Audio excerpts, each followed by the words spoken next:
உலகம் முழுவதும் உள்ள சன்லைஃப் தொலைக்காட்சி நேயர்களே, உங்கள் அனைவருக்கும் வணக்கம். இது நாட்டு மருத்துவம், நலம் தரும் மருத்துவம், எல்லோருக்கும் ஏற்ற பக்க விளைவுகள் இல்லாத பாதுகாப்பான மருத்துவம். எளிய மருந்துகளை ஒவ்வொன்றாக இந்த நிகழ்ச்சியிலே நாம் பார்த்து பழகி பயன்பெற்று வருகின்றோம். இன்று சிலவற்றை நாம் தெரிந்து கொள்வோம். வல்லாரை இலை சாறு எடுத்து, வல்லாரை என்று சொல்லுகின்ற பொழுது அது மூளையைப் போல ஒரு உருவமுடையதாக விளங்கும். சென்டெல்லா ஏசியாட்டிகா என்று தாவர பெயராலே சுட்டப்பெறுவது. வல்லாரை சாறு எடுத்து அதனோடு விளக்கெண்ணெய் சேர்த்து ஒரு சேர கலந்து அதை மேற்பூச்சாக போட்டு வருகின்ற பொழுது சொறி சிரங்கு என்கின்ற நோய்களிலிருந்து விடுதலை தருவது மட்டுமல்லாமல் த சொரியாசிஸ் என்று சொல்லுகின்ற நவீன மருத்துவத்திலே த இன்கூரபிள் டிசீஸ் என்று ஆங்கிலத்திலே சொல்லப்பெறுகின்ற தீராத ஒரு தோல் நோயாக விளங்குகின்ற சொரியாசிஸ் கூட நாளடைவிலே விலகும் என்பதை இங்கே சுட்டிக்காட்ட விரும்புகின்றேன்.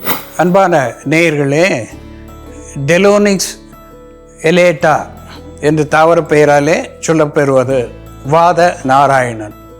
இந்த வாதத்தை வெல்லக்கூடிய ஒரு கடவுளுடைய பெயரை இது பெற்றிருக்கிறது, வாத நாராயணன். இந்த வாத நாராயணன் இலை சாறு ஒரு தேக்கரண்டி எடுத்து போதிய அளவு, பாதி அளவாவது அல்லது ஒரு பங்காவது விளக்கெண்ணெய் சேர்த்து உறவாடும்படி காலையிலே வெறும் வயிற்றிலே சில வாரங்கள், ஒரு நாள், வாரத்துக்கு ஒரு நாள் என்று பருகி வருகின்ற பொழுது வயிற்றிலே இருக்கின்ற பூச்சிக்கள், இந்த பின்வாம், டேப்வாம், அஸ்காரியாசிஸ் என்றெல்லாம் சொல்லுகின்ற பல்வேறு பூச்சிகளை வெளித்தள்ளக்கூடியதாக விளங்குவது மட்டுமல்லாமல் வயிற்றிலே சேர்ந்திருக்கின்ற தேவையற்ற வாயுவை வெளித்தள்ளி செரிமான சீர்கேடுகளை போக்கி உடலுக்கு ஆரோக்கியத்தையும் அழகையும் இது தரக்கூடியது என்பதை சுட்டிக்காட்ட விரும்புகின்றேன்.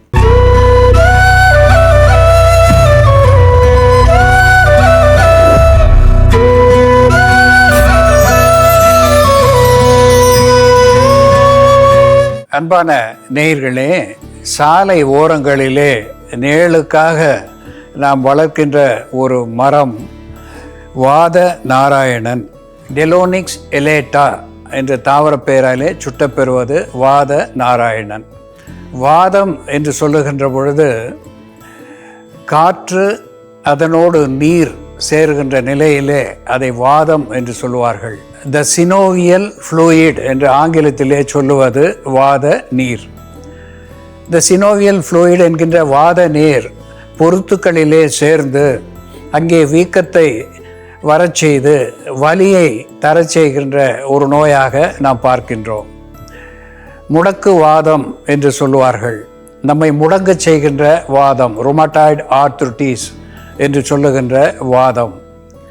த நரித்தலை வாதம் என்று சொல்லுவார்கள், த கவுட் என்று ஆங்கிலத்திலே சொல்லுகின்ற ஒன்று. அது மட்டுமல்லாமல் வாத வீக்கம் இவற்றை போக்கக்கூடிய ஒரு உள்மருந்தாக இந்த வாத நாராயணன் விளங்குகிறது.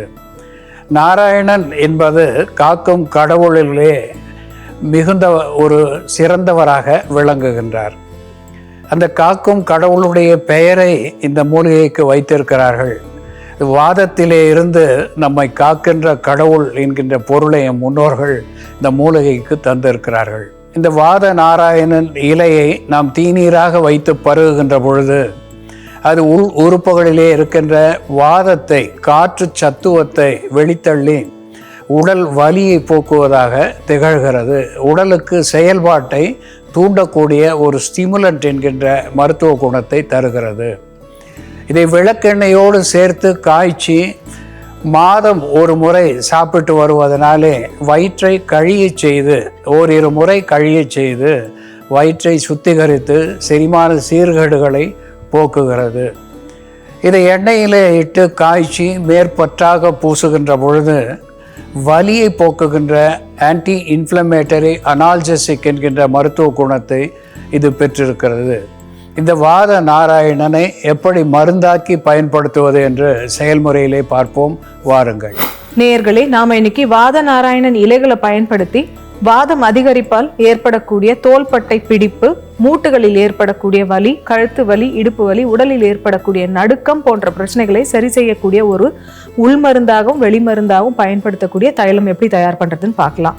இதற்கு தேவையான பொருட்கள்: வாத நாராயணன் இலைகள், வெண்கடுகு, பூண்டு பற்கள், விளக்கெண்ணெய், மிளகு, சுக்கு, திப்பிலி.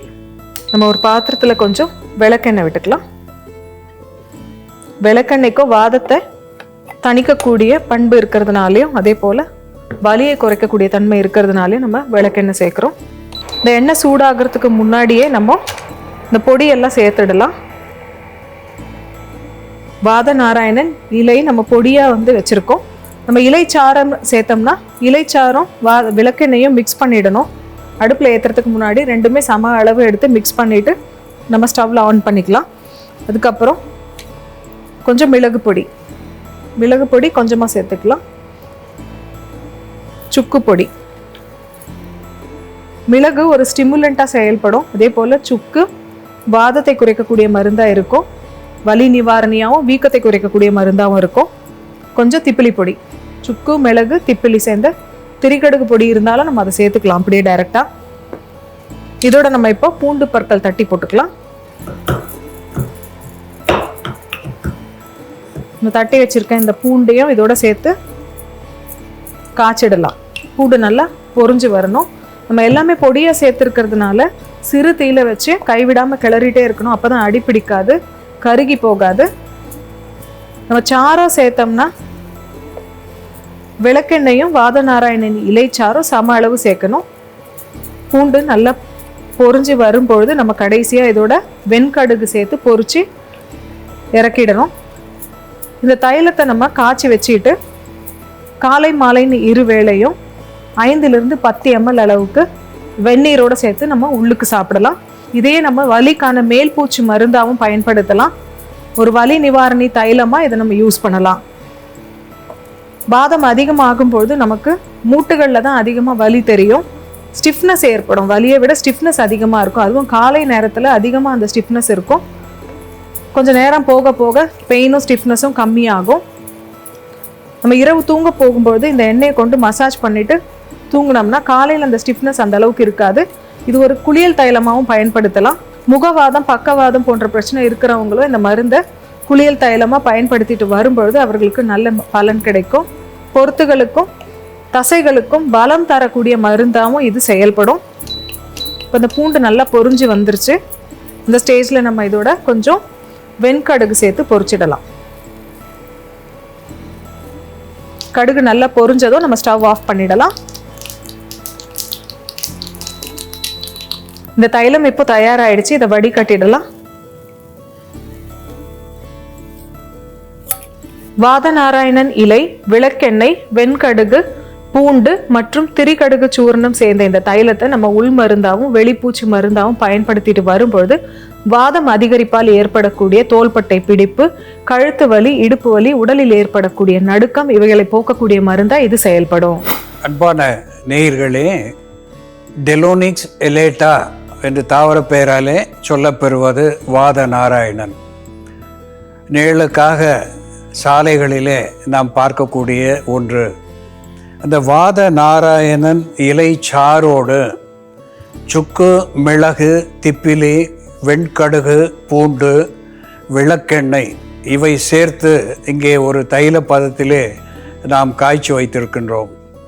இதை அன்றாடம் ஒரு வேளை 1 தேக்கரண்டி அளவு சாப்பிட்டு வருகின்ற பொழுது வாதத்தை போக்கக்கூடியதாக, குறிப்பாக பக்கவாதம், பெராலிசிஸ் என்று ஆங்கிலத்திலே சொல்லுகின்ற பக்கவாதம், பட்சவாதம், முகவாதம், த ஃபேஷியல் பெராலிசிஸ் என்று சொல்லுகின்ற முகவாதம் இவற்றையெல்லாம் போக்குவது மட்டுமல்லாமல் நடுக்குவாதம், கை கால்கள் நடுங்குவது, தலை நடுங்குவது, தலை ஆடிக்கொண்டே இருப்பது, வாய் ஒரு பக்கமாக இழுத்து கொள்ளுவது, இப்படி போன்ற வாதத்தினுடைய மிகுதியால் ஏற்படுகின்ற உடலினுடைய செயல்பாடு இன்மை இவற்றை போக்குகின்ற ஒரு உள்மருந்தாக இந்த வாத நாராயணன் தைலம் விளங்குகிறது. இதையே மேல்பற்றாக பூசி வைத்திருந்து நன்றாக சுடுநீரிலே குளிக்கின்ற பொழுது உடல் வலியை போக்கக்கூடிய ஒரு புறமருந்தாகவும் இது பயன் தருகிறது என்பதை நாம் மறத்தல் ஆகாது. பக்கவாதம் உடையவர்கள் இதை ஒரு மண்டலம் சாப்பிடுகின்ற பொழுது நரம்புடைய செயல்பாடுகளிலே உன்னதமான முன்னேற்றம் ஏற்படும் என்பதை இங்கே சுட்டிக்காட்ட விரும்புகின்றேன். அன்பான நேயர்களே, வாத நாராயணன் எப்படி மருந்தாகிறது என்று நாம் பார்த்து தெரிந்து கொண்டோம். இதுபோல வேறு ஒரு மருத்துவ குறிப்போடு நாம் மீண்டும் சந்திப்போம். நன்றி, வணக்கம்.